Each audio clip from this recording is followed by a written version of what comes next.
Bom dia, vamos para uma dúvida que é super frequente.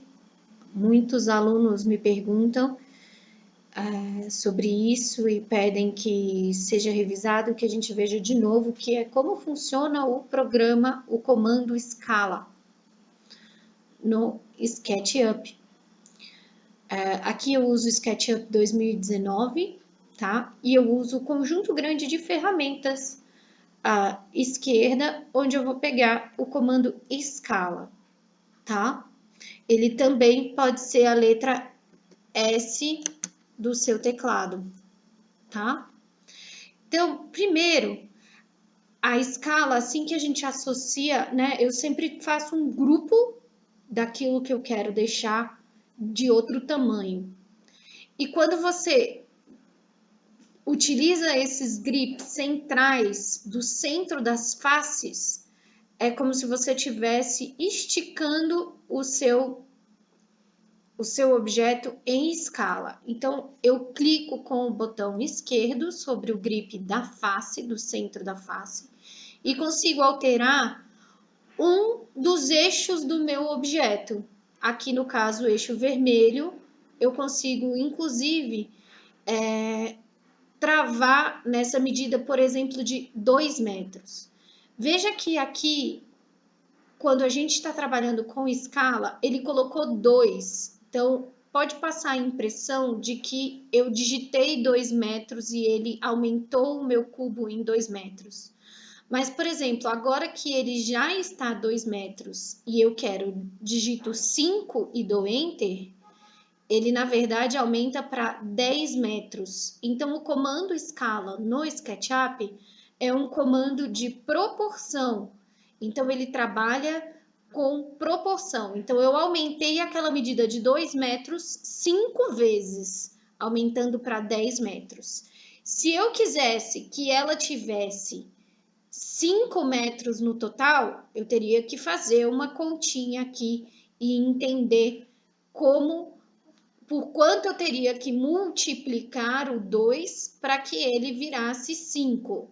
1,5, por exemplo, digito no meu teclado numérico e teclo Enter, eu consigo 3, tá? Se eu aumento novamente para 1,5 desse valor, 4,50. Então, eu tenho que fazer uma conta para conseguir chegar nos 5 metros, se essa fosse a minha necessidade.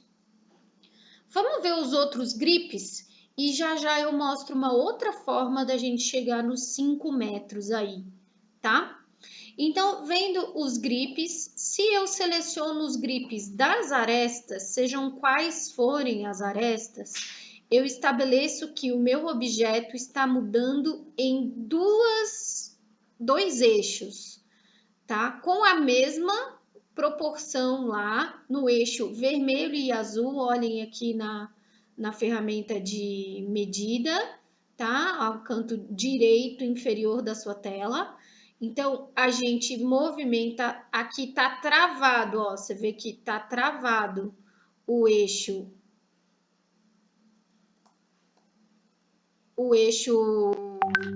verde não muda, eu só mudo o eixo azul e vermelho, tá?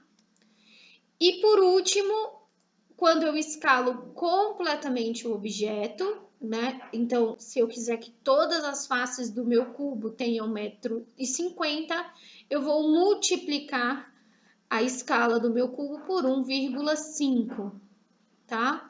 Se eu quiser que ele tenha 5, eu vou multiplicar por 5. Como a nossa unidade inicial é 1 metro, a gente fica com essa impressão de que a gente está digitando a medida, mas não é bem assim, tá?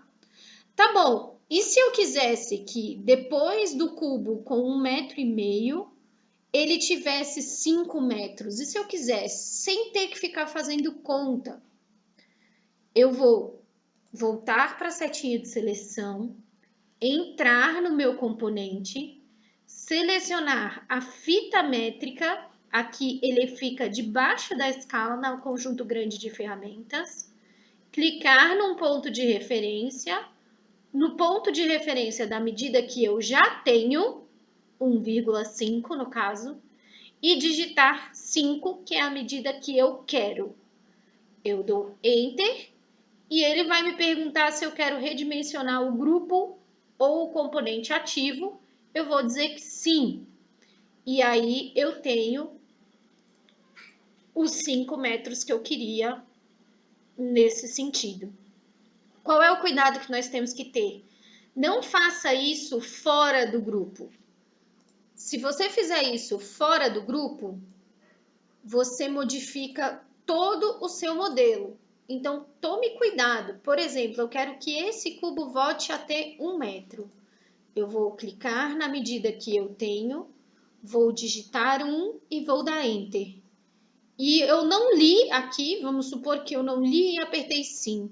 Ele modifica os dois objetos, não só aquele que eu queria, tá? Então, muito cuidado. Entrem no grupo para fazer essa conversão. Sempre, tá? Protejam o seu modelo.